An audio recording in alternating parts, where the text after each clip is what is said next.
Secretary Yellen, in today's GDP report, we saw very high nominal GDP growth. How does that high level of growth jibe with the idea that the economy is slowing? And does it suggest that the economy is going to have to slow down at an even more aggressive pace in order to get back to 2% inflation? Well, I mean, we had high nominal GDP growth because inflation is high, and that shows up in the GDP deflator.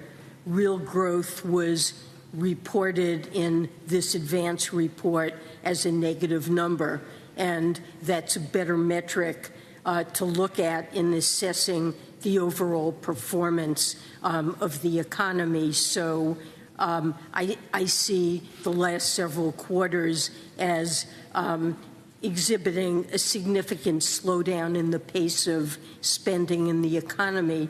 And when you look at the details in terms of spending components, we're in a period where there's very significant fiscal drag.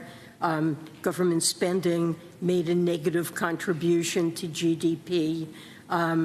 We saw a negative contribution this quarter, huge from inventories.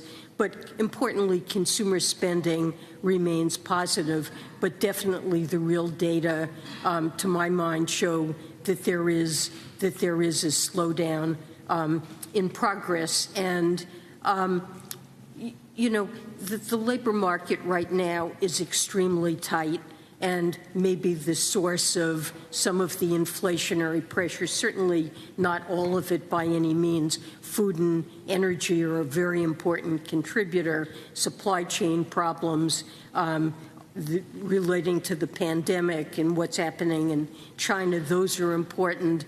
But we've got 2 job vacancies for every unemployed person, which is a level of tightness in the labor market that we really, I don't think, have ever seen historically. And the slowdown in the economy, coupled hopefully with a restoration of somewhat higher level, a rebound in labor force participation. We're not sure if that will occur, but beginning to take some of the tightness out of the labor market while maintaining overall a strong labor market. I think that's a plan to bring down inflation.